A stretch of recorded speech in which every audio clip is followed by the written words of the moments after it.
এই ব্যর্থ মানুষটার উপর যে অনেক দায়িত্ব, যেটা কিছুতেই পূরণ করতে পারছি না। শুভ সকাল বন্ধুরা, সবাই কেমন আছো? আশা করছি সবাই ভালো আছো, সুস্থ আছো। সকাল থেকে আবার একটা ব্লগ শুরু করেছি। বেশ 3-4 দিন আমি কোনো ভিডিও করিনি, কারণ আমার হয় সকাল নালে বিকাল যে কোনো মুহূর্তে শরীরটা খুবই খারাপ হয়ে যাচ্ছে। আর আগামীকাল ডাক্তার কাছে যাব, আবার হয়তো রিপোর্ট করতে হবে, আবার হয়তো সব কিছু হয়তো আবার নতুন করে করতে হবে। তো দিনরাত প্রচণ্ড পেটে ব্যথা, এই নিয়ে দিনটা কাটাতে হচ্ছে।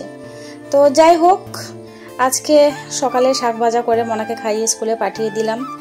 আর আজকে বাজার থেকে অল্প একটু মাংস, 400 গ্রাম মতো, যেহেতু আমরা দুজন মানুষ আর আমার তো খাওয়া নিষেধ, তারপরে হয়তো মাসে 6 মাসে একবার হয়তো একটুখানি খেলে খাই। তো যাই হোক, ওকে স্কুলে পাঠিয়ে দিলাম, রান্নাটাও করে নিলাম। 4-6 পিস মতো মাংস রেখে দিয়েছি দুপুরে খাওয়ার জন্য, আর 4-5 পিস মাংস ওর জন্য অল্প কোটা চাল, 1 কোটোর হাফ চাল দিয়ে বিরিয়ানি করে রাখলাম। ও দেখলে খুশি হয়ে যাবে স্কুল থেকে এসে।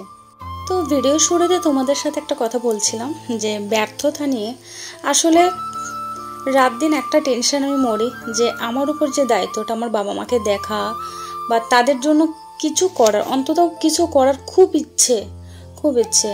আমার যা পরিস্থিতি, যেরকম শরীর খারাপ এখন, যদি কখনো কিছু হয়েও যায় আমি শান্তি পাবো না, আমার মরেও শান্তি পাবো না। আমার খুব ইচ্ছে যেন ওদের জন্য কিছু করার, জানি না কখনো করতে পারবো কি না, কিন্তু মরার আগ অব্দি যদি আমি কিছু করতে না পারি আমি শান্তিতে মরতে পারবো না।